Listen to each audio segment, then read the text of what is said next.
le prince Andrew a été averti qu'il ne pourrait plus jamais remettre les pieds sur le sol américain s'il veut éviter d'être traîné devant les tribunaux américains pour des allégations d'agression sexuelle. Hier soir, il est apparu qu'une américaine avait déposé une plainte civile à New York affirmant que le prince Andrew, 61 ans, l'avait agressé à 3 reprises en 2001.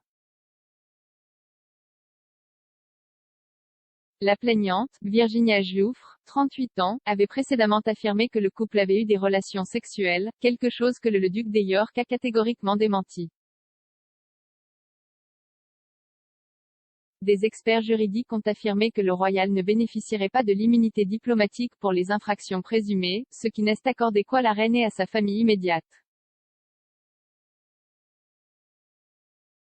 Comme il ne bénéficie pas de l'immunité diplomatique, le fils de la reine pourrait être traduit devant un tribunal s'il mettait les pieds aux États-Unis ou dans l'un de ses territoires.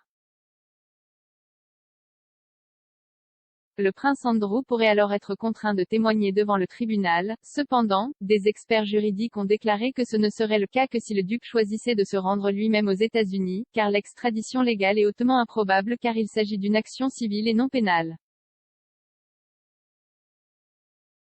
Edward Grange, expert en extradition et partenaire chez Corker Binning, a déclaré à Mail Online, en bref, l'extradition ne peut avoir lieu tant que l'affaire relève de la juridiction civile. Le prince Andrew ne serait en danger d'extradition que s'il était accusé d'une infraction pénale aux États-Unis passible d'une peine d'emprisonnement de 12 mois ou plus.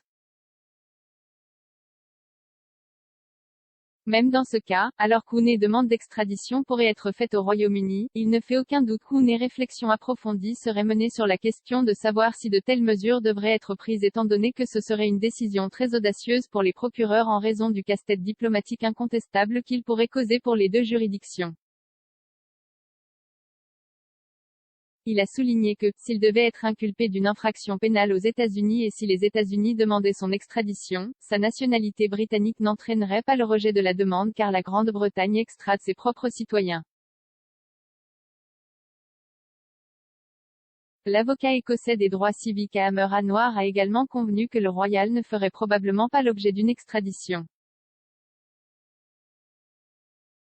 Il a déclaré au site web, la première chose est qu'il s'agit d'une affaire civile et, au terme du traité d'extradition, le ministère américain de la Justice ne peut extrader que s'il y a des poursuites pénales.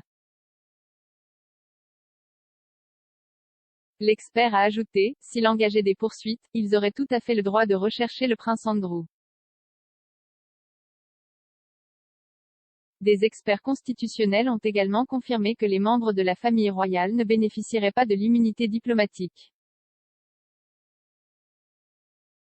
Bob Morris, professeur de droit constitutionnel à l'UCL, a déclaré à The Sun Online, l'immunité souveraine, est un concept conçu pour protéger la position des chefs d'État, mais uniquement les chefs d'État, pas les membres de leur famille dans leur fonction de chef.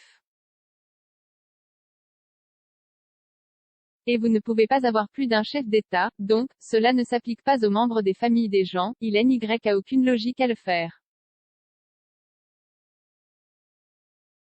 Andrew est dans la même situation que n'importe quel autre citoyen britannique. Madame Giuffre poursuit le prince Andrew en vertu de la Child Victims Act, qui a élargi le droit des victimes de poursuivre les agresseurs présumés, et demande des dommages-intérêts compensatoires et punitifs non spécifiés. Parlant du procès, elle a déclaré, « Je tiens le prince Andrew pour responsable de ce qu'il m'a fait. » Le procès allègue que le prince a abusé de Madame Giuffre à 3 reprises alors qu'elle avait moins de 18 ans, il y a près de 2 décennies. Il prétend qu'elle a été forcée d'avoir des relations sexuelles avec Andrew contre son gré au domicile londonien de Ghislaine Maxwell. Le procès allègue que le duc a abusé de Madame Giuffre à 2 autres occasions, dans le manoir new-yorkais de M. Epstein est sur une île privée qu'il possédait. Les représentants du prince Andrew ont déclaré qu'ils n'avaient aucun commentaire sur les derniers développements.